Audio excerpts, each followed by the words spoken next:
नमस्कार दोस्तों, मैं आपके लिए लेकर आई हूँ एक नई कहानी। कहानी का नाम है हवस की आग भाग दो। हवस की आग। तो चलो शुरू करते हैं आज की कहानी। तब तक के लिए मेरे चैनल को सब्सक्राइब कर दो। चलो शुरू करते हैं आज की कहानी। सत्यवती ने अपने बेटे विजय के मन को टटोलना चाहा तो वह बिगड़ गया। पैसे के लालच ने आपको इतना मजबूर कर दिया कि आप मेरी पढ़ाई बंद कराने पर उतारू हो गए। पढ़ाई पूरी करने के बाद मेरी जो कमाई होगी उस पर पूरा हक आपका ही तो होगा। आपके लिए जल्दी दुल्हन लाकर मैं अपना भविष्य खराब नहीं करना चाहूंगा। विजय ने अपना फैसला सुनाते हुए कहा, इतने पैसे वाले आदमी की एकलौती बेटी तुम्हें ढूंढने पर भी नहीं मिलेगी। तुम मुझे सौतेली माँ समझते रहो, लेकिन मैं तो तुम्हें अपने छोटे लड़के राजू और बेटी लीला से भी ज्यादा समझती हूँ। तुम्हारा गरीब बाप मुझे एक अच्छी साड़ी नहीं खरीद सका, सोने की जंजीर नहीं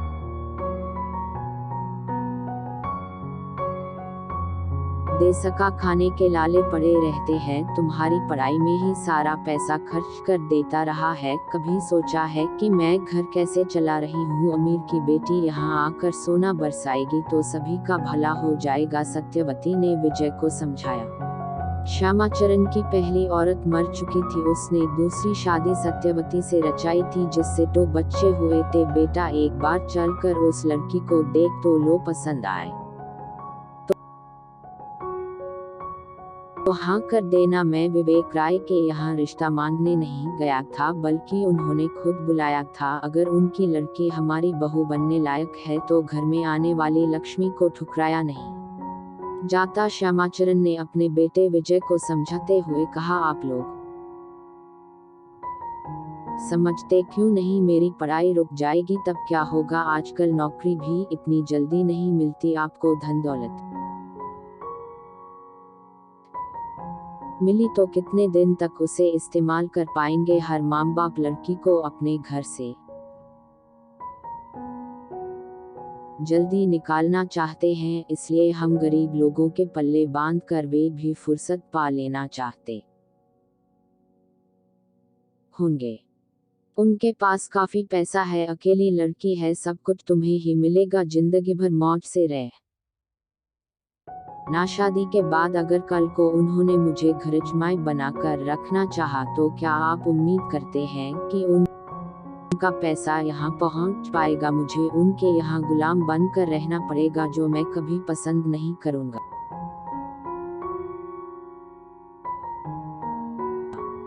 ये सब बातें छोड़ो, ऐसा कुछ नहीं होगा। वे तुम्हारी तारीफ सुनकर फोटो देखते ही शादी करने को तैयार हो गए। उनकी क्या मनसा है आप नहीं जानते। कोई लड़की वाला आज के जमाने में इस तरह अपनी बेटी किसी गरीब घराने में देने को तैयार नहीं हो जाता। मुमकिन है इसके पीछे उनकी कोई चाल हो, शायद लड़की बुरे चरित्र की हो जिसे जल्दी से जल्दी घर से निकालना चाहते हो। आपको पहले उन सब बातों का पता लगा लेना चाहिए। बेटा मैं सब समझता हूँ।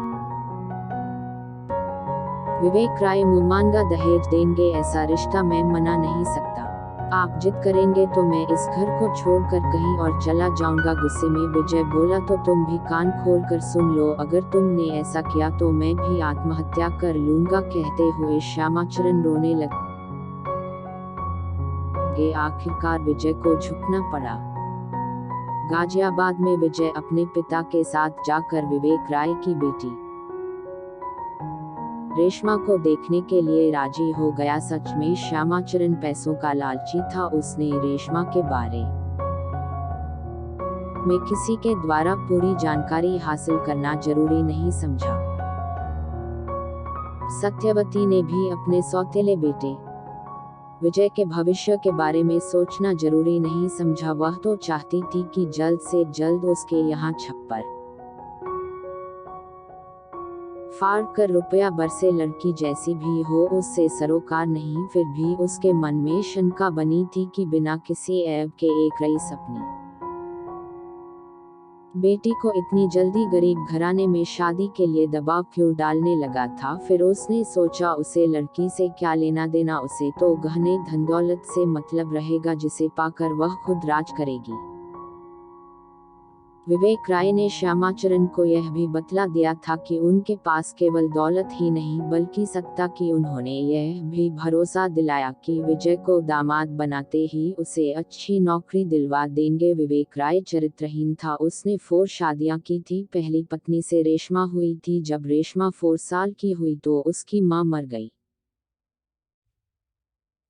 उसके बाद धीरे धीरे विवेक राय ने 3 शादियां और की थी, पर वे तीनों ही संदिग्ध हालात में मर गई थी।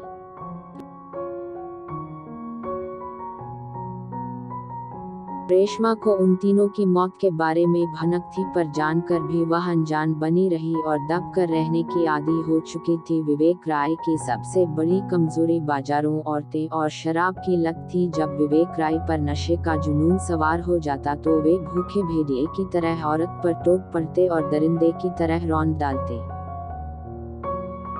विजय ने रेशमा को देखा। वह बहुत खूबसूरत थी। सजा कर बाप बेटे के सामने लाकर बैठा दी गई थी। गले में मोतियों की माला, नाक में हीरे की नथ, बालों में जूही के फूल। उस खूबसूरती को देखकर विजय ठगा सा रह गया। रेशमा ने भी अपनी चितचोर निगाहों से विजय को देखा। वह रेशमा के मन को भा गया, लेकिन एक बार भी उसके होंठों पर मुस्कुराहट नहीं आई, जैसे वह किन्हीं ख्यालों में खोई थी।